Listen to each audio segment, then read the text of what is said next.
We got whiskey to drink, y'all. Unless you don't want to. So you'll notice all this lovely stonework in the buildings. They actually brought over Irish stonemasons to set all of these here. That's what happens, you know, when this is your passion project, your hobby.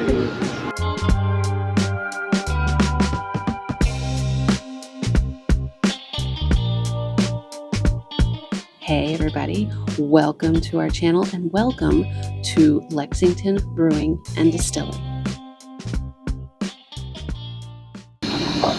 So here we are, here are some of our barrels. These are used bourbon barrels, but they don't got bourbon in them. We actually have our single malt whiskey. It's not a bourbon. So these are about to be sent out to a rick house, but I want to show you a special barrel over here. This one right here with the plate that says Pierce Lion. You'll notice on the piece of paper, serial number 1. This is our very first barrel, and it's still got some whiskey in it. It has not been opened yet. In fact, all these barrels back here, the ones that look super old, we're going to be opening them a little bit later this year and releasing it as a 15-year American single malt whiskey. The oldest one here in Kentucky. In fact, this is the first barrel of American single malt to be distilled and filled in Kentucky, at least legally going on, in Kentucky, since 1990. 15 years. In fact, this one's been close to almost 16 years at this point. And most of these, if you listen, are a wee bit hollow. Most of them are about a third, maybe less full. And that's just the angel ship, it's just evaporation. So it's a trade-off, aging the whiskey longer. Yeah, you may get a richer flavor, but you're gonna get less whiskey. So we also have some of our bourbon barrels over here.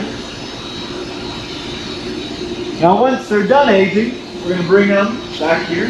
You gotta use this high-tech piece of equipment called the dumping station. So you roll up the barrel, you pop out the bung, it all comes out the bung hole. These are technical terms, okay? Yeah. So it pours out the bung hole into the dumping station. Then it's gonna go through our tanks till it hits our state-of-the-art top-of-the-line cutting edge bottling line. That metal table right there. So that phenomena of engineering is where we hand fill all of our whiskeys. Now right here, these pallets that you're seeing next to me, this is our single barrel reserve. So right here, all these bottles came from this barrel. So this one was barreled in 2017. In fact, about January of 2017. So that one came out over 7 years. Oh, okay, that's actually perfect. So this is our pallet because we had just run out of our single barrel. Our manager, she makes us try multiple barrels until we find the one that we all like the most. It's hard work, but it's for you. So this is our pallet, which I'm hoping we'll get soon, since we were out of our single barrel reserve. So that's the end of the life cycle of bourbon. We got the barrel aging, we got the bottling. Any questions about that? When you bottle, yes. How many are you bottling a day? It depends. So it depends on, like, if you got an order, you can see some pallets back there. So I know I come here some days and they aren't bottling at all. When it gets busy, they may be here kind of every day. It may just be a couple people. Sometimes it'll be half a dozen in here. Each one filling out 14 and do whatever they need. So the answer is it varies. It's kind of more on a weekly basis. So where do you age all your barrels? Not just no, so we don't age them here. We age them at Castle and Key Distillery. Yeah, we noticed the on there. So we age them there. They also do produce some of our stuff just because we do not have enough room here. But they use our mash bill, our yeast and everything. Just produce it there. We're not allowed to have a rick house in downtown Lexington. The fire marshal considers that a safety hazard because there's a lot of houses around here. And if a rick house catches fire, you can't put it out. Yeah. It's too much fuel, and if you try to put it out with water, alcohol floats. So you're gonna have a burning rick house surrounded by a lake of fire. All right, well we know how it ends, but how does it begin? I like this room. This is my favorite card lady.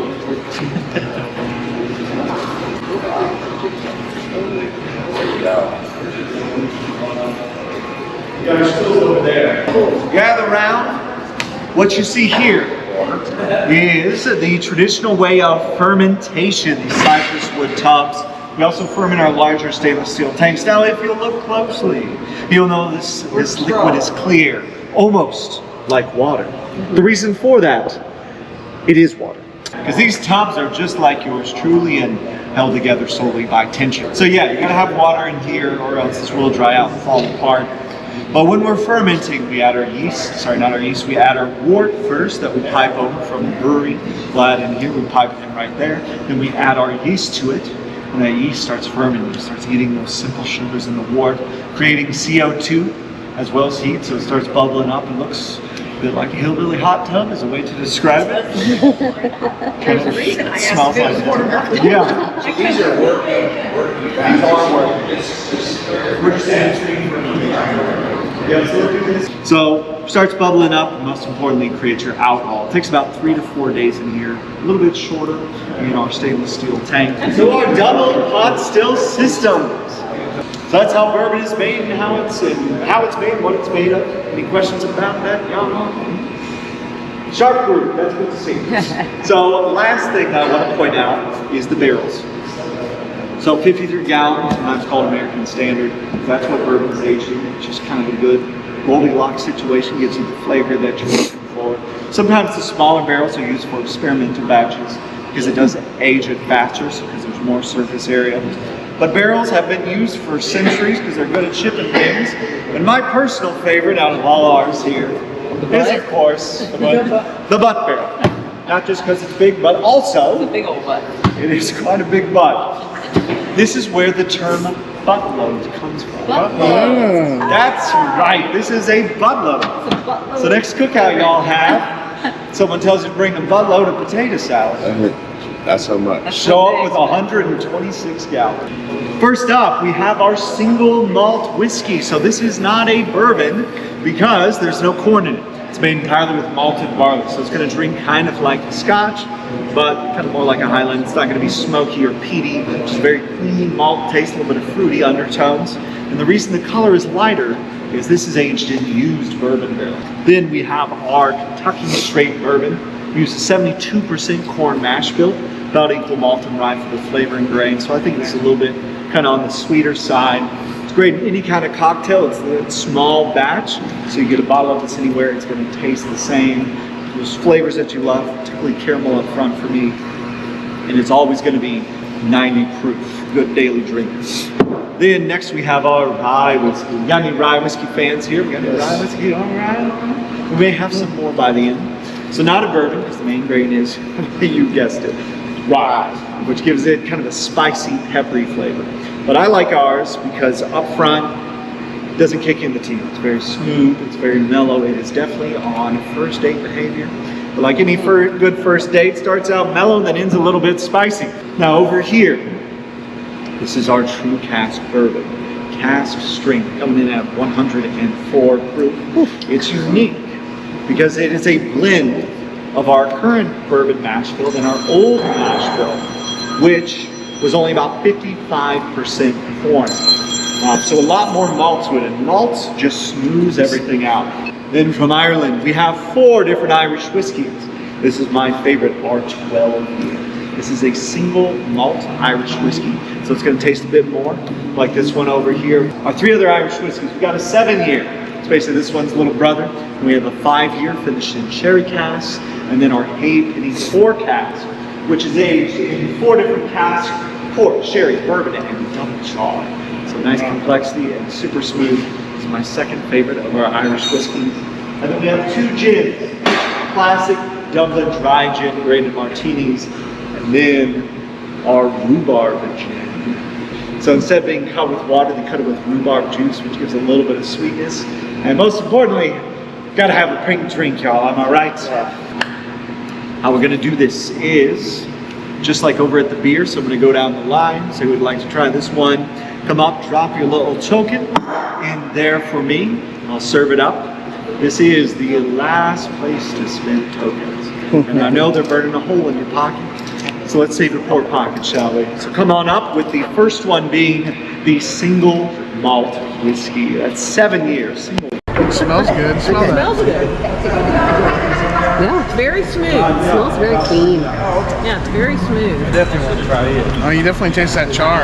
Yeah, boy, as soon as it hits your mouth. A little bit of caramel aftertaste. Yes.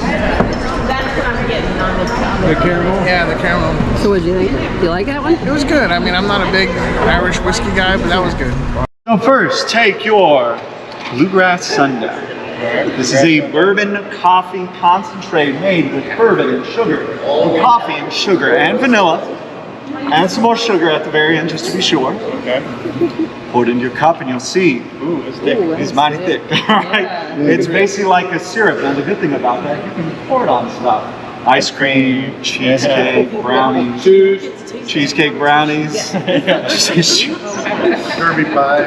Yeah. Oh, Hemp I brownies. have not thought of that before. That's a good idea. See, you learn something new every day with that. But to make the cocktail, you're going to take 1 part of this to 2 parts hot water. Now, since this is hot water, it's a hot drink because there's hot water in it, so it's hot. Don't shoot it, okay? That's what I'm saying. Yeah, shoot it right back, may come right back up, but none of us want to see that. So to finish it off, you're going to float heavy cream on top. For that, you need a special piece of equipment. This is called an inverted spoon. Don't confuse it with a normal spoon, that's completely different. This is an inverted spoon. You do that so fast. So take your inverted spoon, put it over your drink, and then we're going to pour heavy cream over the back of the spoon, All right. and that will float Yeah, like a little beer. Like a right beer. on top. Yeah, it looks kind of like a little Guinness once you're done. It does look like And that is your bluegrass. All right. So guys, everyone come up, take one, we'll do a little cheers, shall we? And if anyone needs it black without dairy, just let me know. I can make it black. Like, what do you really want? Yeah, just hand me the food. Oh, man. We're waiting. All right, everybody's got their. It's not a shooter. Bluegrass Sundown. Bluegrass Sunday. It's not a shooter. Don't shoot it. Don't shoot it. It's hot. Cheers. Cheers. That's not bad. You always get that reaction. Oh, I like it. You know what this reminds me of is So I take it that we like. First thing in the morning, watching the sun come up. What a way to start a day. So you guys enjoying that? So as you saw, real easy to make. The recipe for it is on the back. I know the spoon thing was overwhelming, so we wrote it all down. Okay. Real easy to make. Yeah, it's pictures. Yep, it's even got a picture there on the back. So this is only about 20% alcohol, so it's not super strong. So it's a great like after dinner drink. You know, have it in the morning if you want a little bit of a boozy brunch. There you go. Now, also this is shelf stable, so you don't have to throw it in the fridge. It's not going to go bad in 6 months. This is also a super solid and gorgeous bottle. Are we buying one? Yeah, I don't think this is going to last 3 years with y'all. Now the one catch, this is a visitor center exclusive. So if you really enjoy it, you can only pick it up right here. So that's how we get you at the end. Also, I'm just gonna have to pour those out. So if they happen to go missing on, oh,